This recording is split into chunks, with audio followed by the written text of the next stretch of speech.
She used to wait by the window every night for a letter that never came. And tonight, on a stormy evening, someone finally knocked on her door, holding that very letter in his trembling hand. The rain had been falling for hours. The sound echoed through the narrow streets, wrapping the small coastal town in a calm silver mist.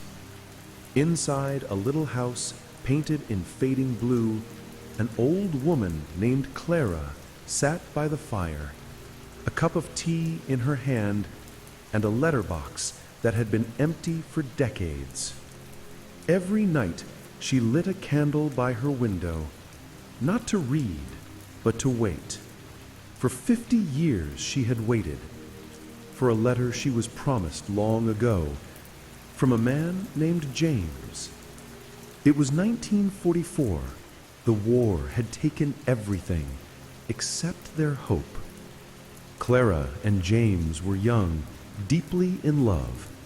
Before James left for the battlefield, he said, "When it's over, I'll write to you.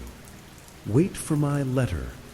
It will find you, no matter how far I go." Clara smiled and handed him a small silver locket. "Then I'll wait," she whispered. And she did. But the letter never came.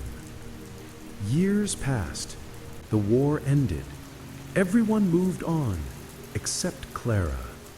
She stayed in the same little house, growing old, waiting by the window each night, listening to the rain, hoping the sound of footsteps would stop by her door.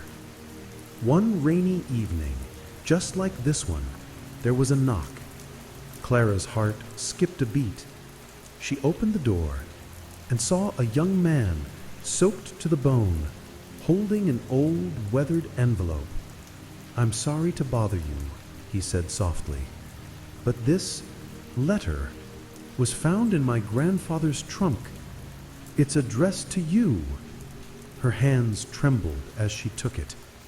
The handwriting was familiar, the same strong, looping strokes she had memorized so long ago. It read, "My dearest Clara, if this reaches you, know that I am safe. The war is ending soon. I'll come home, and when I do, I'll bring that locket you gave me. Until then, keep your light in the window. It will guide me home. Yours, always, James." Clara's tears fell onto the paper, mixing with the raindrops. She whispered, "He was coming home." The young man looked down sadly.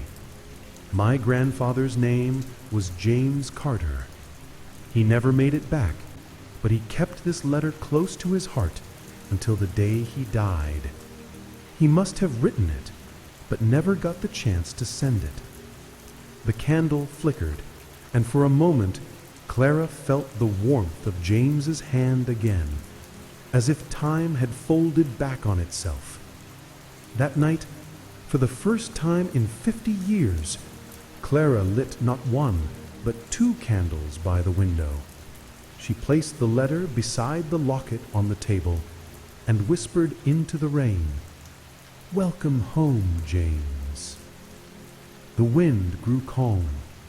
The rain softened to a gentle rhythm, and those who walked past her house that night said they saw 2 shadows by the window, sitting side by side in the candlelight. Sometimes the messages we wait for in life come to us when we've stopped expecting them. But love, real love, always finds a way to be heard.